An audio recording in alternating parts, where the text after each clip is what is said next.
Mari Ibu, silakan masuk. Permisi Ibu. Yes, silakan duduk Ibu. Betul dengan Ibu Nisa. Betul. Gimana kabarnya Ibu? Baik sih, alhamdulillah.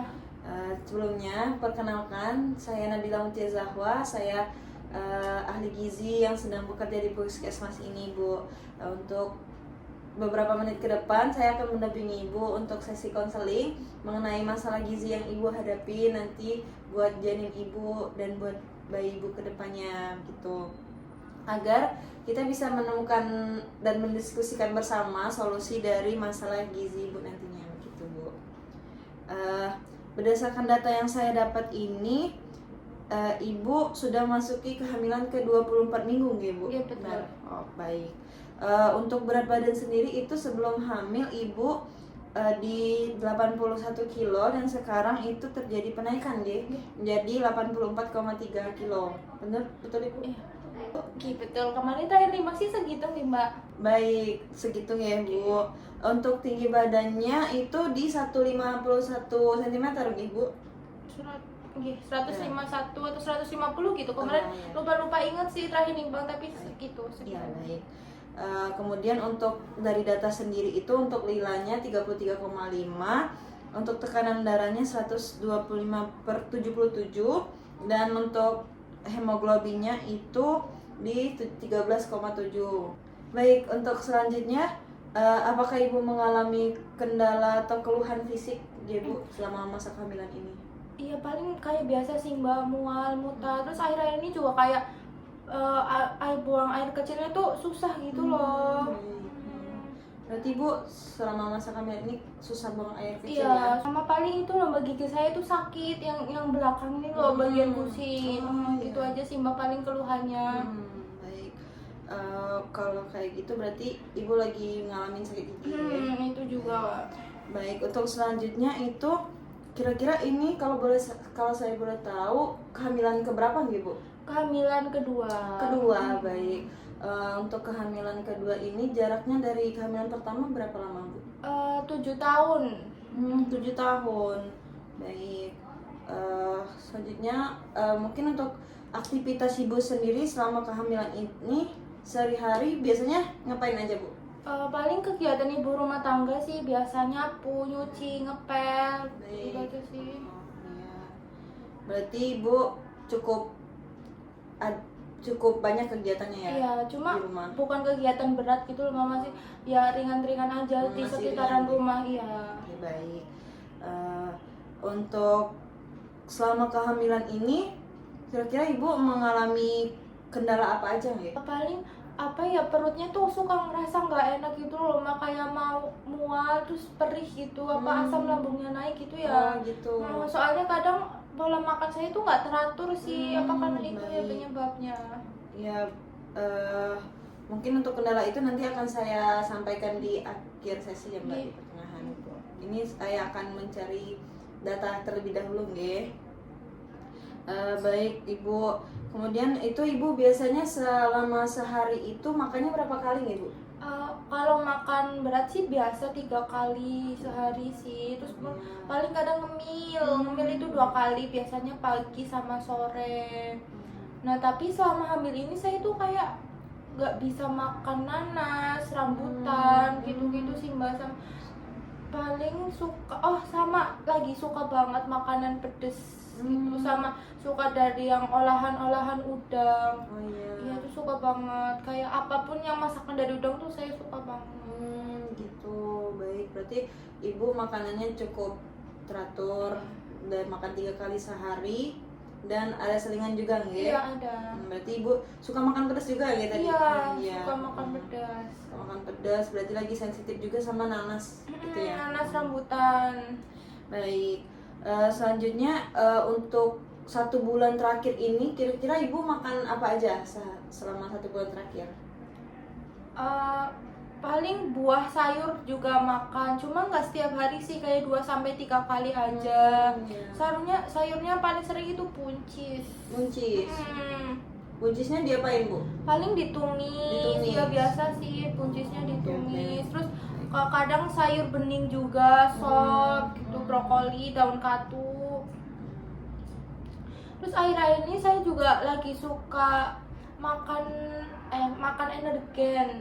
Padahal sebelumnya saya juga mengonsumsi susu SGM kan, cuma akhir-akhir ini lagi suka energen aja. Jadi susunya diganti energen. Oh gitu, berarti ibu sebelumnya udah minum susu hamil tapi sekarang diganti menjadi energen Iya, ya? lagi suka energen. Baik, untuk makanan pokoknya ibu kira-kira makan apa? Paling nasi, terus rotian.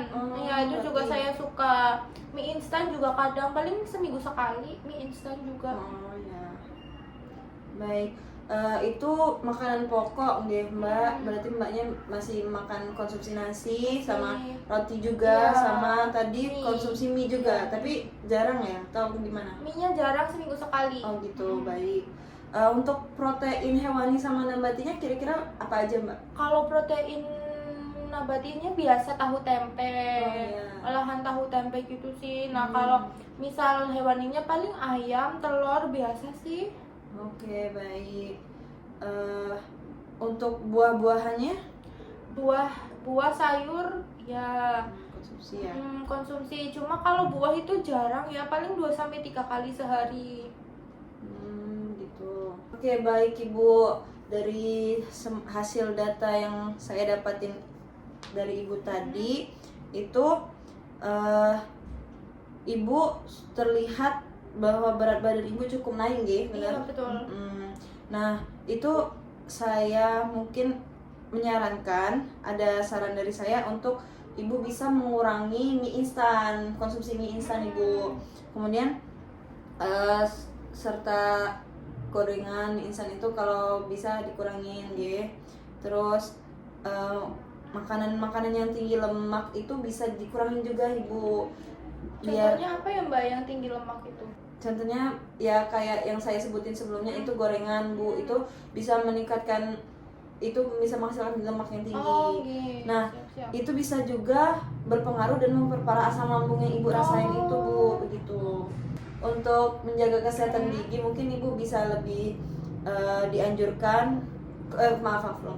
Mungkin untuk kesehatan gigi tadi Ibu bisa dianjurkan untuk menggosok gigi 2 kali sehari ya, gitu. Saya sarankan ini agar khawatir jika terus berlanjut nanti bisa berpengaruh sama kesehatan ibu dan janin. Kemudian ibu tadi ibu menyebutkan kalau makanan ibu kurang teratur. Ini kalau boleh tahu ibu kurang teraturnya karena apa nih? Karena ya itu makan tadi aktivitas saya tuh kayak beberes rumah, nganter anak, masak. Jadi kayak sibuk ngurusin rumah sampai lupa makan sih kadang. Walaupun makannya 3 kali sehari, cuma mungkin jadwalnya kali ya yang nggak teratur. Oke, baik Ibu, saya mengerti. Oke, baik Ibu, saya mengerti. Mungkin bagaimana kalau misalkan nanti Ibu coba siapkan lauk yang mungkin bisa lebih tahan lama gitu. Misalnya seperti telur rebus atau tempe bacem gitu Ibu. Dan sayur juga Ibu bisa masak sekaligus untuk 2-3 hari. Lalu itu bisa Ibu simpan di dalam kulkas. Nah, jadi Ibu nggak terlalu lelah dan bisa dihangatkan ketika mau makan gitu. Apakah memungkinkan Ibu? Ya, nanti saya akan coba ya Mbak sarannya. Baik, selanjutnya itu untuk konsumsi buah dan sayur nggih. Ibu kan tadi dari saya dengar itu bahwasanya sayur dan buahnya itu konsumsinya jarang nggih Bu, betul? Betul. Nah, itu Ibu bisa mengganti dengan cemilan sehat seperti pemilihannya seperti buah sayur pisang, pepaya gitu Ibu, atau mungkin biskuit gandum itu juga bisa Ibu. Nah, untuk sayur Ibu bisa memilih seperti bayam, brokoli, kemudian bisa juga Ibu menggantikan dengan daun katu gitu. Kira-kira mana yang paling bisa atau paling mudah untuk Ibu konsumsi dan Ibu sukai? Paling bayam sih soalnya saya nanam bayam juga di belakang rumah, jadi aksesnya lebih gampang kan Mbak. Nah, itu. Sama paling pisang kan banyak yang jual. Nah, mungkin itu bisa jadi alternatif Bu untuk mempermudah agar Ibu tetap mengkonsumsi buah dan sayur gitu. mungkin dari dua pilihan itu ibu bisa mencoba merealisasikan ke sehari-hari begitu ya bu, untuk jadi cemilan gitu. Nah kemudian tadi saya mendengarkan kalau ibu itu suka makan mie juga nggak? Iya, seminggu sekali. Saya tahu mungkin mie itu praktis nggih, tuh praktis dan enak, tapi itu juga tanpa ibu sadari kalau makanan itu bisa tinggi lemak ibu, tinggi lemak dan tinggi garam. Nah ini bisa membuat tekanan darah ibu tinggi. Nah berat badan ibu juga bertambah cepat kan. Nah bisa bikin asam lambung tinggi juga itu bu dari makanan instan tersebut. Kira-kira ibu merasa manfaatnya sebanding nggak dengan resiko itu? Kalau dipikir-pikir enggak sih, kan saya jadi sering mules gara-gara asam lambung ya habis makan gorengan tuh. Itu ibu. Nah berarti itu pertanda tubuh ibu tuh ngasih sinyal gitu loh bu. Nah jadi kita bisa cari alternatif dan makanan lain yang bisa praktis dan ramah buat ibu dan janin. Ya seperti ya ibu, seperti yang sudah saya contohkan sebelumnya gitu ya bu. Baik ibu, dari cerita ibu tadi saya memahami ibu sangat sibuk dan banyak kegiatan untuk mengurus rumah, mengurus anak, mengurus suami. Tambah lagi ibu lagi hamil juga nih sekarang anak kedua. Dengan keluhan mual dan pusing ibu itu pasti nggak mudah banget buat dijalanin. Itu wajar banget kok bu. Jadi ibu bisa memilih makanan yang cepat saji itu wajar banget. Saya tidak menghakimi ibu, tapi saya di sini juga mau membantu ibu untuk menemukan cara agar ibu bisa hidup lebih sehat dan bisa tanpa menambah beban ibu lagi begitu. Baik ibu, untuk konsumsi makan ibu sudah cukup baik, tapi ya masih bisa ditingkatkan lagi untuk peningkatan konsumsi buah dan sayur ibu begitu. Bisa untuk pola makannya juga itu ibu 3 kali makan dan 2 selingan ya. Itu bisa bukan diperbaiki tapi ditingkatkan lagi dan dipertahankan lagi ibu, seperti itu. Baik ibu, setelah apa yang sudah saya sampaikan dan kita diskusikan tadi, kira-kira ibu sudah cukup mengerti nggih? Iya, sudah cukup mengerti mbak. Kedepannya harus bagaimana? Nah kira-kira ibu bisa menceritakan ulang nggak apa yang harusnya ibu lakuin nanti? Ya, yang harusnya saya lakuin itu ngurangin makanan instan kayak mie, ya, terus makanan tinggi lemak kayak gorengan. Bisa diganti alternatif lain untuk cemilan sehatnya kayak roti gandum atau buah-buahan kayak pisang. Terus konsumsi sayurnya ditingkatkan lagi biar saya juga asam lambungnya berkurang. Gitu. Nah iya betul seperti itu ibu.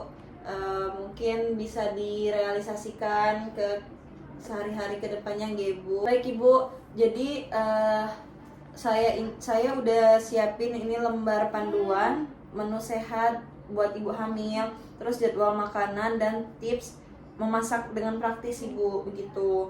Nah saya juga udah masukin nomor WA saya dan bisa ibu hubungin jika ibu mengalami kesulitan atau kendala nanti kedepannya.